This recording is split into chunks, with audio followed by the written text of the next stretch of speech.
মরিয়ম খুরমা কিনলেন কি মোত্তাকি হওয়ার জন্য। আমি এইবার রোজার প্রথমেই সপ্তাহদি মার্কেটে যাচ্ছি ভাই, সেই দিনের দরকার ছিল। তো মাগরিবের নামাজ পড়ে আমি গেছি খুরমা খেজুরের দোকানে, সপ্তাহদি যে মার্কেট পুরে যায়নি ওখানে। তো একটা জিন্সের প্যান্টওয়ালা খুব ভদ্রলোক, তাই দৌড়াতা বলেছে এই 3 কেজি মরিয়ম খুরমা দাও। আমি বললাম যে ভাই মরিয়ম খুরমা মানে কি করবেন? খুঁজি রোজা করবো, ইফতার করবো। তাই আমি বললাম মরিয়ম খুরমা আপনি মাগরিব পড়ছেন? বলছেন না। তা আপনি মরিয়ম খুরমা কি করবেন? আপনি মাগরিব পড়েননি, মরিয়ম খুরমাকে রসুলের মুকুট থেকে বার করলে সেই খুরমা দিয়ে ইফতার করলে তাও আপনার কাজ হবে না। আপনি যে আজোয়া খাবেন তাও লাভ হবে না। বলছে হুজুর আপনার বাড়ি, আর বাড়ি আপনার কি করবেন? কথাটা কি সেটা শোনেন। হ্যাঁ তুমি দেখাচ্ছে যে মরিয়ম খুরমা দাও। আমাকে তো মানুষ কথা বিশ্বাস করে না, ওরা মনে করে এরা বাইনা বাইনা করছে। আল্লাহ নিজে বলছেন তোমরা মাল আর জান দিয়া যদি আল্লাহর দিন বিজয়ের কাজ করতে পারো তাহলে এটা হলো উত্তম কাজ। সবচেয়ে কোরআন এবং হাদিসের ভিতরে সবচেয়ে উত্তম কাজ হলো এই কাজ। সেটা নামাজের চেয়ে উত্তম, রোজার চেয়ে উত্তম, ফরজ গোসলের চেয়ে উত্তম। এই উত্তম কাজ আমরা করবার লেগে আমরা বিপদে পড়ে যাচ্ছি। মিশাই কেউ কেউ করছে আজকের সবাই, রবিন ভাই না থাকলে তো এই সবাই হয় না।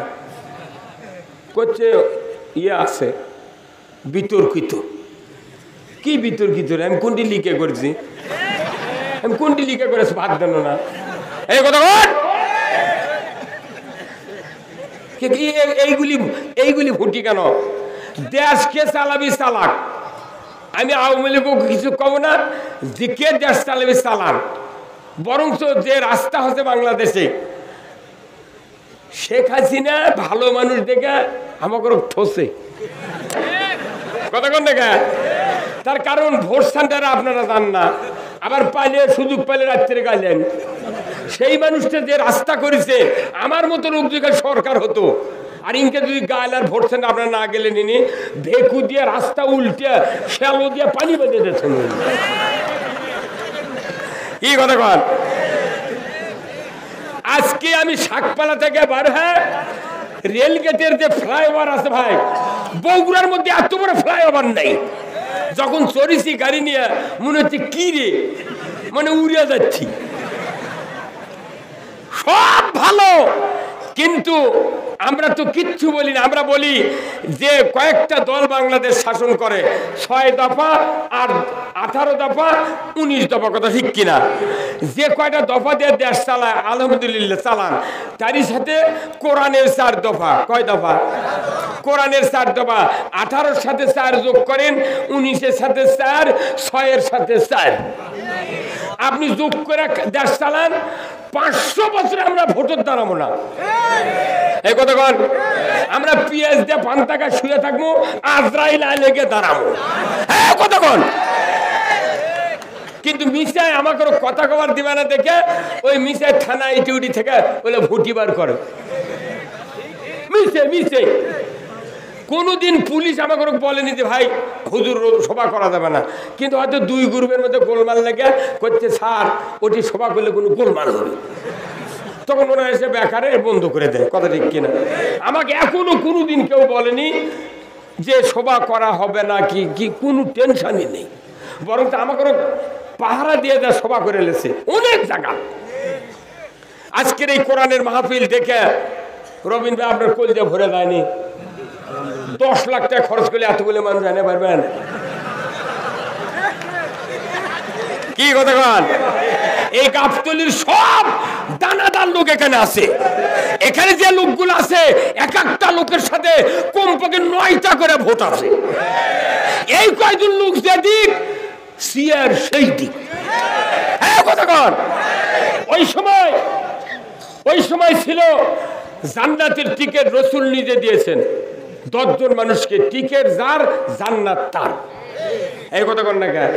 কিন্তু এখন এসে দেশত আবার হচ্ছে টিকিট যার সিয়ার তার। আমরা তো ক্ষমতা দেব না, এই রনি ভাই আমরা চেয়ারম্যান বানাবো, কিন্তু উনি যদি খালি আমাকে বট গাছের মতো ছায়া দেয় ইসলাম কোরআনের পক্ষে, আর উনি যদি বলেন আমি যতদিন আছি ক্ষমতায় এই গাবতলীতে মাহফিল হবে, জনগণ কিছুই চায় না, শাড়ি চায় না, লুঙ্গি চায় না। জনগণ আস্তে আস্তে কোরআন হাদিস মোবাইলে বক্তৃতায় শুনে শুনে জনগণের ইমানের যে ধার আছে, খালি যদি না খালি সম্মতি পায়, বাংলাদেশের ইমানদার রাখা কঠিন আছে। এখন ওই ঘুরতে ঘুরতে আমাকে ওই পেলে পেলে মানে ওর থেকে বাদ দিবেন, এই চুপ, এই কথা কন, যাতে ওই রাস্তা না থাকতে পারে এই জন্য বিভিন্ন কায়দায় ষড়যন্ত্র করে। কিন্তু কোরআন তো পড়েন না ওনারা। এই দেখুন, দেখেন সূরা মুহাম্মদ নামে একটা সূরা আছে, আছে না?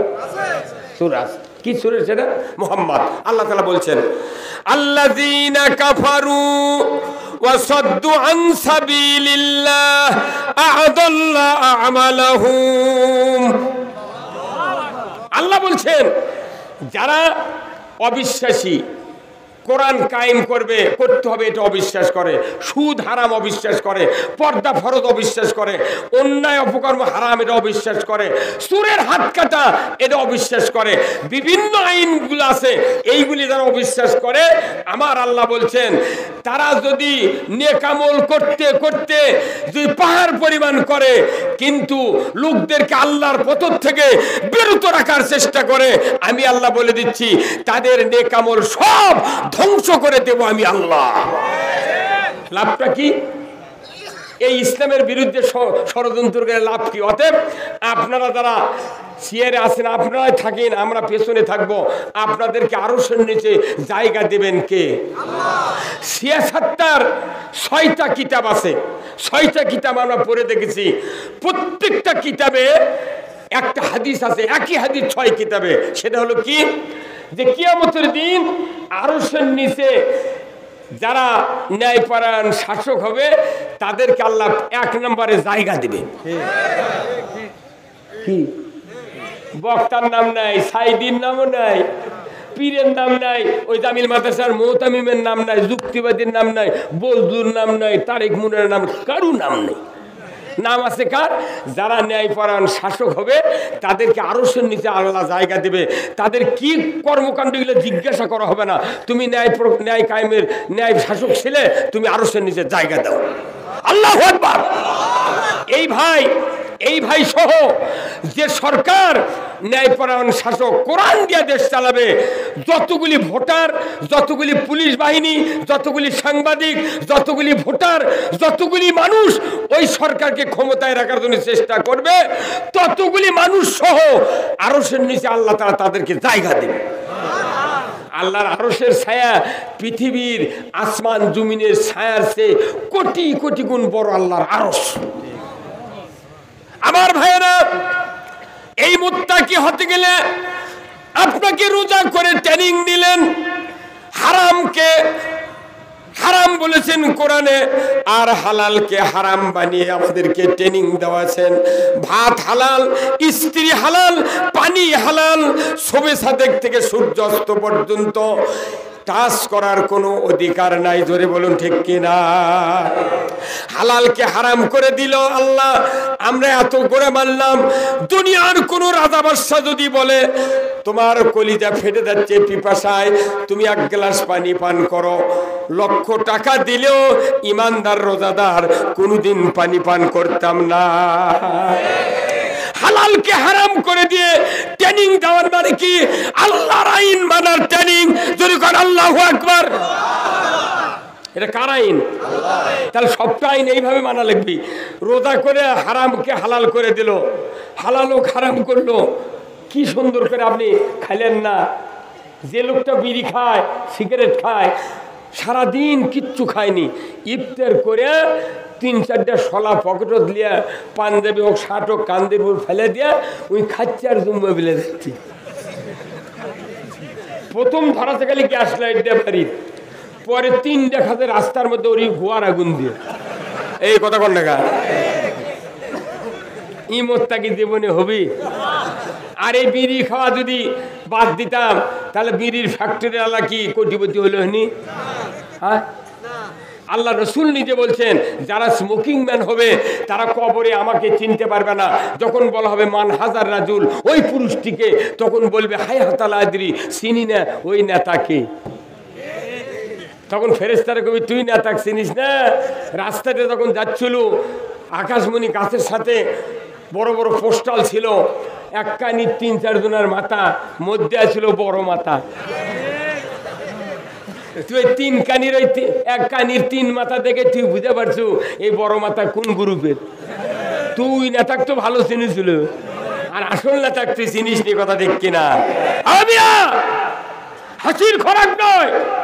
আল্লাহ রাসূল বলছেন তোমরা যদি আল্লাহকে ভালোবাসতে চাও, আল্লাহ নিজে আমাকে বলেছেন আমার ইতাআত করো, আমার অনুসরণ করো। জোরে বলুন ঠিক কিনা? আপনি ব্যক্তি, পরিবার, সমাজ, রাষ্ট্র, অফিস, আদালত, কোর্ট কাছারি, অর্থনীতি, রাজনীতি, জীবনের সকল ক্ষেত্রে রসুলকে সামনে রেখে আপনার দুনিয়ায় পা চলাতে হবে হিসাব নিকাশ করে। এই জন্য আল্লাহ নবী বলছেন ঈমানাও ও ইহতিসাবান। হিসাব মানে কি? তুমি রাজনীতি করো, হিসাব করতে হবে। বক্তৃতা করো, হিসাব করতে হবে।